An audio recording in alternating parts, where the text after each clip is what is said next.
Com vocês? Bom, espero que sim. Sejam bem-vindos ao nosso canal Energia. Estou aqui para ajudar vocês nas resoluções das questões de humanas do Enem. Bom, galerinha, a gente está corrigindo o Enem de 2021, primeira aplicação, né? Caderno azul. E agora a gente vai para a questão 80. A questão 80, ela descreve o seguinte para a gente. Olha só. Numa sociedade em transição, a marcha da mudança, em diferentes graus, está impressa em todos os aspectos da ordem social, especialmente no jogo político, que nessas sociedades sempre apresenta padrões característicos ambivalência, cujas raízes sociais se encontram na coexistência de dois padrões de estrutura social: o padrão tradicional em declínio e o novo, emergente em expansão. Em tais situações, é possível encontrar simultaneamente apoio para uma orientação política ou para outra que seja exatamente o seu oposto. O padrão ambivalente do processo político das sociedades em desenvolvimento é o que explica um dos seus traços mais salientes e que consiste na tendência ao adiamento das grandes decisões. Resulta daí que a inércia política ou a convulsão política podem se suceder uma à outra em períodos surpreendentemente curtos. Sociologia e Desenvolvimento, Rio de Janeiro, Civilização Brasileira. Beleza. Agora, a gente vai para a pergunta da questão, que é o seguinte, ó. De acordo com a perspectiva apresentada central no pensamento social brasileiro dos anos de 1950 a 1960, o desenvolvimento do país foi marcado pelo quê? Olha só, a radicalidade nas agendas de reforma das elites dirigentes. B. Anomalias na execução dos planos econômicos ortodoxos. C. Descompassos na construção de quadros institucionais modernos. D. Ilegitimidade na atuação dos movimentos de representação classista. Ou E. Vagarosidade na dinâmica de aperfeiçoamento dos programas partidários. Pausem o vídeo, tentem fazer vocês também. Vamos ver se vocês vão acertar, ok? Galerinha, pausaram o vídeo e tentaram fazer? Bom, aqui no caso, se vocês marcaram a letra C, vocês acertaram, tá bom? Por que que vai ser a C? Primeiramente, né, vamos ver por que as outras estão incorretas, olha só. A. Radicalidade nas agendas de reforma de elites dirigentes. E se a gente for analisar, o texto, ele não vai mencionar isso, tá? Ele não vai mencionar a radicalidade das reformas. E, na verdade, ele vai mencionar, né, ele vai destacar a dificuldade de uma sociedade, né, em transição em consolidar mudanças devido à coexistência de padrões tradicionais novos, tá? E se a gente for analisar esse texto, ó, a gente não vê a questão da letra A, não, tá? Olha só, B, anomalias. Por que não é anomalias econômicas, né? Aqui no caso, planos econômicos. Isso pode ser um problema, né? Sim, claro. Mas o foco do texto não é isso, tá? O foco do texto, ele é sobre instabilidade política e o adiamento das decisões, tá? E não sobre planos econômicos. A gente não vê aqui essa questão sobre planos econômicos no texto, não, tá? Ó. Sim, adiamento, ó, tá vendo? Não vê questão sobre planos econômicos, então por isso que não é. Ó, D.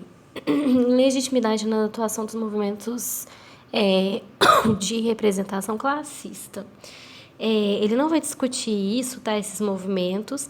Ele vai discutir a questão de ambivalência, né? Olha aqui, ó, no começo, ó. Política, tá? Desafios no tomada de decisões políticas. Não é questão de ilegitimidade, tá? E nem a vagarosidade na dinâmica, né? A gente vê que ele vai trazer aí o aperfeiçoamento dos programas partidários, né?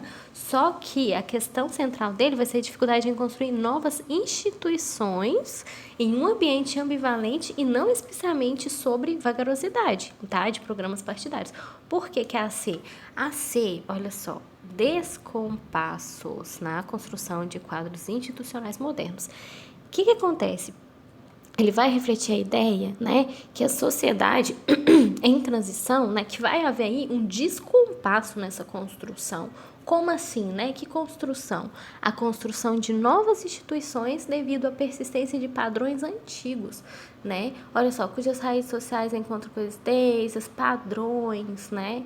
Padrão tradicional, enfim. Ele vai destacar a questão de descompasso, né, de novas instituições devido à persistência, ou seja, vai continuar aí padrões antigos. Isso vai trazer aí dificuldade em integrar os novos, né? Que vai ter tudo a ver e vai se alinhar aí com o conceito de ambivalência e instabilidade política, tá? Que vai estar descrito no texto. Por isso que a opção é a letra C, vai ser descompasso nas construções de quadros institucionais modernos, né? Uma vez que você não tem construção de quadros institucionais modernos, né? Se você repetir padrões antigos, né? E uma coisa também interessante, né, dessa questão aqui, também, né, que ele vai retratar aí uma questão que vai apontar aí vários sociólogos que vão apontar, sociólogos brasileiros, né, a questão da modernização brasileira, né, que ela vai ser conservadora aí nesse período e que não vai realizar uma verdadeira revolução, tá, na passagem do antigo regime para a sociedade liberal na Europa e vai manter os traços tradicionais e arcaicos na estrutura do país. Então isso é muito complicado, né, se você tem aí uma modernização brasileira conservadora que não vai realizar uma verdadeira revolução, né, da passagem do antigo regime para a sociedade liberal na Europa, é complicado, porque se isso vai manter traços tradicionais arcaicos na estrutura do país, a gente vai ter um descompasso aí na construção de quadros institucionais modernos, sim, tá? Por isso que a melhor alternativa aqui em relação ao texto vai ser a letra C, tá? Um texto complexo, né? Mas é isso, gente, sobre a sociedade, né? Sobre fatos que acontecem na sociedade, que a gente tem que ficar muito atenta a isso, né? Ok, né? Então tá, né? Vamos para 81. Olha só.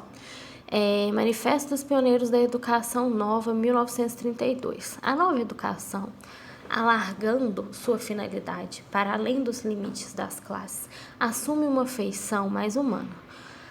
A sua verdadeira função social, preparando-se para formar a hierarquia democrática pela hierarquia das capacidades, recrutadas em todos os grupos sociais, aqui se abrem as mesmas oportunidades de educação. Ela tem por objeto, organizar e desenvolver os meios de ação durável, com o fim de dirigir os desenvolvimentos naturais e integral do ser humano em cada uma das etapas do seu crescimento, de acordo com uma certa concepção do mundo. Ok, pergunta, né? Os autores do manifesto citado procuravam contrapor-se ao caráter oligárquico da sociedade brasileira. Nesse sentido, o trecho propõe uma relação necessária entre o quê? A. Ensino técnico e mercado de trabalho. B. Acesso à escola e valorização do mérito. B. Ampliação de vagas e formação de gestores. D. Disponibilidade de financiamento e pesquisa avançada. Ou E. Remuneração dos professores e extinção do analfabetismo. Pausem o vídeo, tenta fazer vocês também. Vamos ver se vocês vão acertar, ok? Bom, galerinha, pausaram o vídeo, tentaram fazer. Bom, aqui no caso, se vocês marcaram a letra B, vocês acertaram, tá? Vai ser acesso à escola e valorização ao mérito. Por que acesso à escola? Epa, o que é isso aqui? Acesso à escola e valorização ao mérito. Lembrem, o período, autores do manifesto citado procuram contrapor-se ao caráter oligárquico, o período oligárquico, né? Se a gente for por interpretação, você conseguiria fazer essa questão? Conseguiria por datas. Como assim? Manifesto, prestem atenção no próprio texto, Manifesto dos Pioneiros da Educação Nova, olha a data, 1932.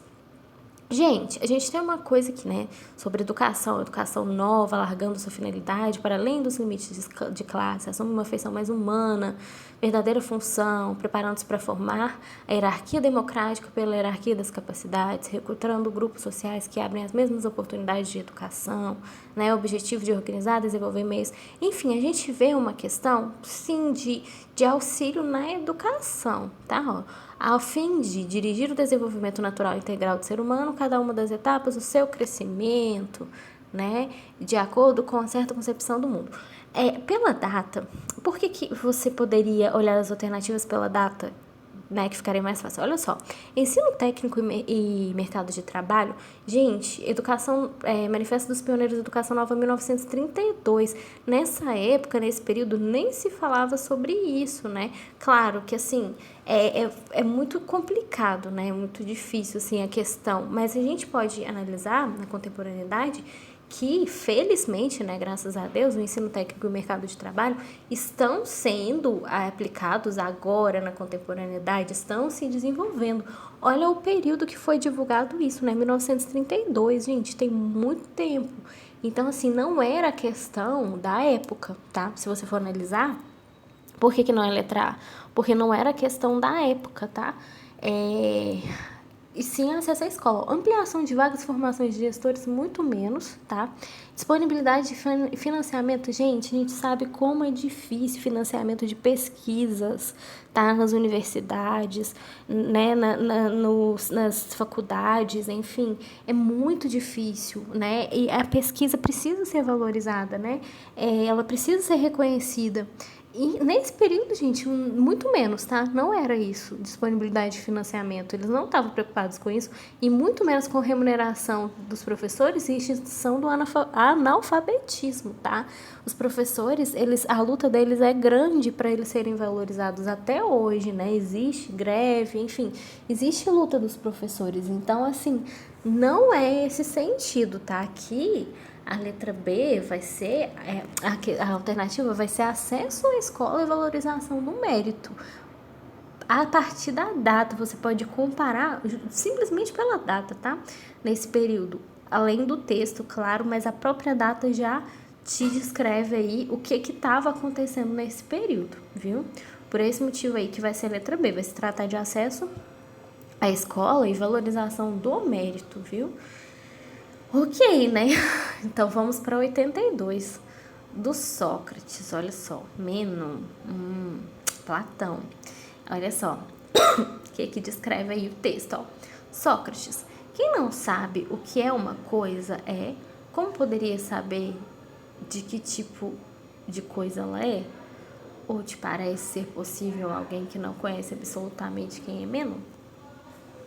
Esse alguém saber se ele é belo, se é rico e ainda se é nobre? Parece-te, desculpa, ser isso possível? Assim mesmo. Que coisa afirmas ser a virtude? A atitude apresentada na interlocução do filósofo com Meno é um exemplo utilizado no que? A. Escrita epistolar. B. Método dialético. C. Linguagem trágica. D. Explicação física analista ou é suspensão judicativa? Pausem o vídeo. Tentei fazer vocês também. Vamos ver se vocês vão acertar, ok? Usaram o vídeo, tentaram fazer. Bom, aqui no caso, se vocês marcaram a letra B, vocês acertaram. Vai se tratar simplesmente do método dialético. O que é o método dialético, né? É um método que você analisa para ver as coisas. Seria como assim? Deixa eu explicar para vocês, né?